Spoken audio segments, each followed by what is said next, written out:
Selamat siang, perkenalkan nama saya Vincentia Violinda Karim. Saya merupakan mahasiswa aktif di Universitas Katolik de la Salle Manado, Fakultas Ilmu Pendidikan, Program Studi Pendidikan Guru Sekolah Dasar semester 6. Nah, baik teman-teman, lewat video kali ini saya akan mempresentasikan sebuah materi dengan judul pengelolaan kelas. Nah, baik teman-teman, materi kita pada siang hari ini yaitu tentang pengelolaan kelas. Nah, kita langsung saja masuk ke materi. Yang pertama adalah apa itu pengelolaan kelas?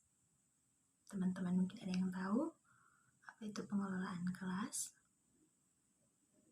Tidak ada? Ya, kalau tidak ada kita langsung lihat ya.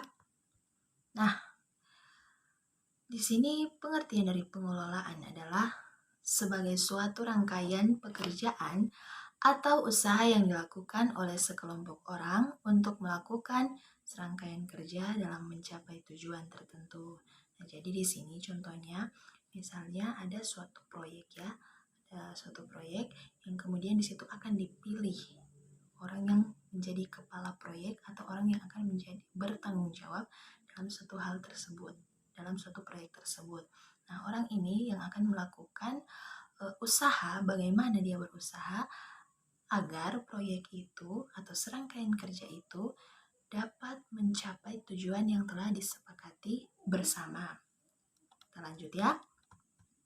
Nah, menurut Hadari Nawawi, kelas dipandang dari dua sudut, yaitu yang pertama, kelas dalam arti sempit, yakni ruangan yang dibatasi oleh 4 dinding, tempat siswa berkumpul untuk mengikuti proses belajar mengajar. Yang kedua, kelas dalam arti luas adalah suatu masyarakat kecil yang merupakan bagian dari sekolah yang diorganisasi menjadi unit kerja yang secara dinamis menyelenggarakan kegiatan belajar mengajar yang kreatif. Nah, itu pandangan dari Hadari Nawawi kelas dalam arti sempit dan dalam arti luas. Kita lanjut.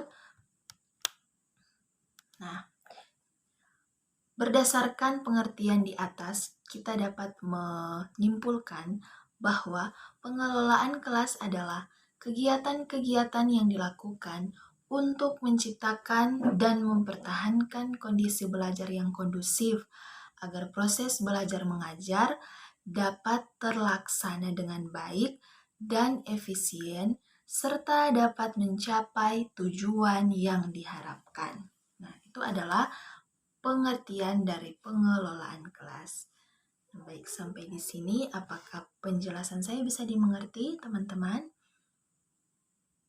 Bisa ya? Kalau bisa kita lanjut ya ke slide berikut tentang ruang belajar.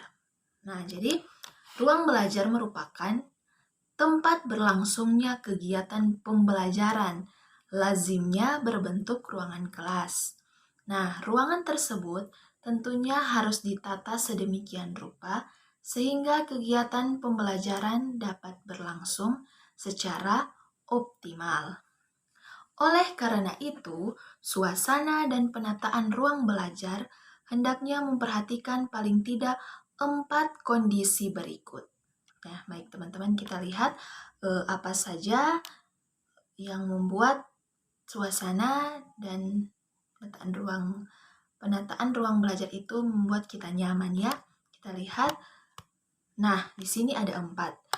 Yaitu yang pertama aksesibilitas, yang kedua mobilitas, yang ketiga interaksi, dan yang keempat, yang terakhir adalah variasi kerja siswa. Jadi teman-teman, ini adalah 4 aspek dalam ruang belajar yang membuat peserta didik atau siswa bisa nyaman. Jadi otomatis dalam kegiatan belajar pun kita sebagai seorang guru merasa senang karena para murid mendapat kenyamanan dari ruang belajar tersebut.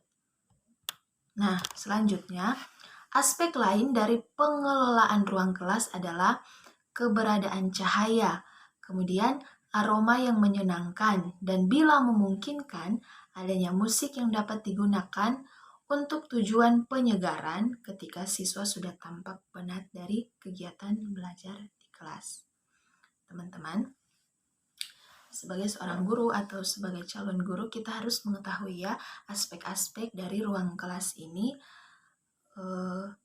karena di kemudian hari nanti kita akan menjadi seorang guru, kita akan berada dalam suatu ruangan kelas, jadi kita harus tahu apa-apa saja aspek yang membuat ruang kelas atau ruang belajar itu menjadi nyaman, kemudian peserta didiknya pun bisa mengikuti pembelajaran yang kita berikan. Nah, salah satunya itu adalah cahaya, kemudian aroma, dan bila memungkinkan adanya musik. Nah, musik ini maksudnya adalah misalnya kita dalam suatu pembelajaran melihat siswa kita sudah mulai penat atau bosan, bisa kita putarkan musik atau kita bermain game. Nah, sebagai seorang guru kita wajib untuk mengetahuinya ya. Nah, sekarang kita lanjut ya. Nah, ini adalah slide terakhir, yaitu komponen dalam pengelolaan kelas. Ada berapa? Ini ada 1, 2, 3, 4, 5. Nah, jadi komponen-komponen yang ada dalam pengelolaan kelas itu ada 5. Yang pertama, ruang tempat proses belajar mengajar, yaitu kelas ya. Otomatis itu adalah kelas. Ruangan tempat proses belajar mengajar. Yang kedua itu pengaturan tempat duduk. Yang ketiga, ventilasi dan pengaturan cahaya. Yang keempat, pengaturan dan penyimpanan barang-barang. Nah, yang terakhir itu, ini yang sangat penting, yaitu kondisi sosio-emosional. Nah, jadi teman-teman, dalam pengelolaan kelas itu sendiri, ada komponen-komponen yang mendukung tercapainya atau suksesnya dari pengelolaan kelas, yaitu tadi sudah saya jelaskan. Yang pertama ada ruangan tempat proses belajar mengajar, kemudian yang kedua ada pengaturan tempat duduk, yang ketiga ventilasi dan pengaturan cahaya. Tanpa adanya 5 komponen ini, maka tidak akan terjadi yang namanya pengelolaan kelas. Nah, dengan adanya komponen-komponen ini, pasti dalam pengelolaan kelas pun akan baik adanya. Nah, demikian teman-teman presentasi dari saya, yaitu tentang pengelolaan kelas. Akhir kata saya ucapkan, sebelum saya mengakhiri, apakah ada pertanyaan dari teman-teman? Dipersilahkan. Tidak ada? Sudah jelas ya teman-teman? Kalau sudah jelas, saya akan mengakhiri presentasi saya. Saya mohon maaf jika ada salah kata dalam presentasi tadi.